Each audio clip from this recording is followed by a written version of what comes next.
It was at the playground, and it was like a pickup show. You know, it wasn't anything big. We did monologues at the top, and then interspersed throughout the show, and it was something where we were excited, you know, just to have fun. It wasn't that big of a deal. And he just starts doing this monologue in the middle. He hadn't really done that much up to this point in the show, and he starts doing this monologue, and he starts monologuing about his real life, what was going on, and how frustrated he was about it. And then he went into his Sky Vodka bit. Y'all got some Sky Vodka for me? It was almost like all of these wires in his brain started to cross, and his brain just, you know, like he flipped out. The monologue, it started out great.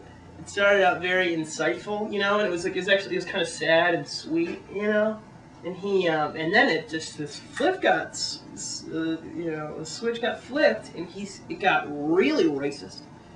He did this, he goes, Michania, and then there was an Asian woman in the audience, and he said, you know what I mean, I do not mean to offend you. And she got up and left, and he goes, you still pissed about Hiroshima? Which was, because, you know, a Chinese Asian person wouldn't say that.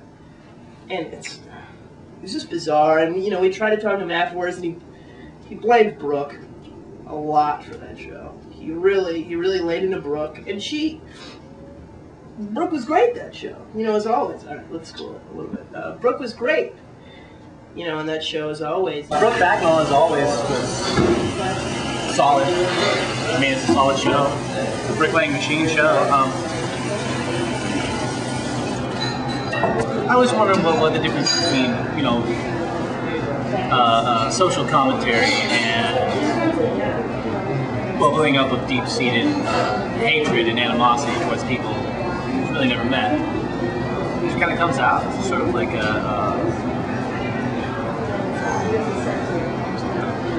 just a backwards evening.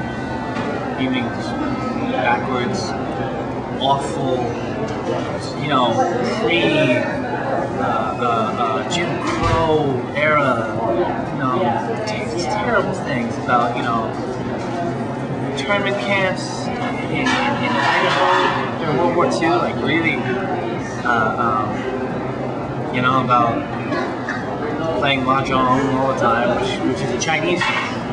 You know, he's making fun of the Japanese, so right there you just hit the stacks here, which is really annoying.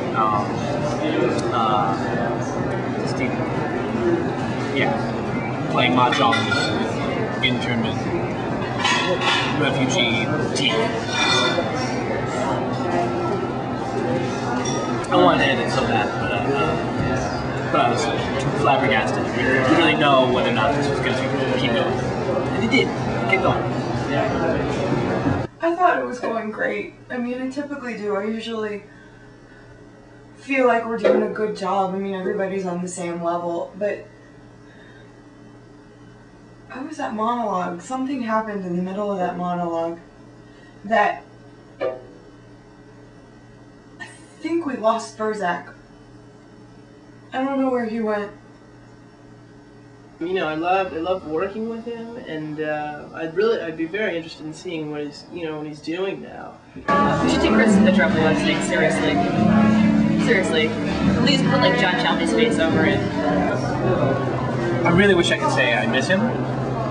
He'd spent, I don't even know how many, 7 or 8 years in Chicago craving their attention, and then he's like, fuck it, you know, I don't need to suck you guys off. If he ever comes back, I would let him suck my dick.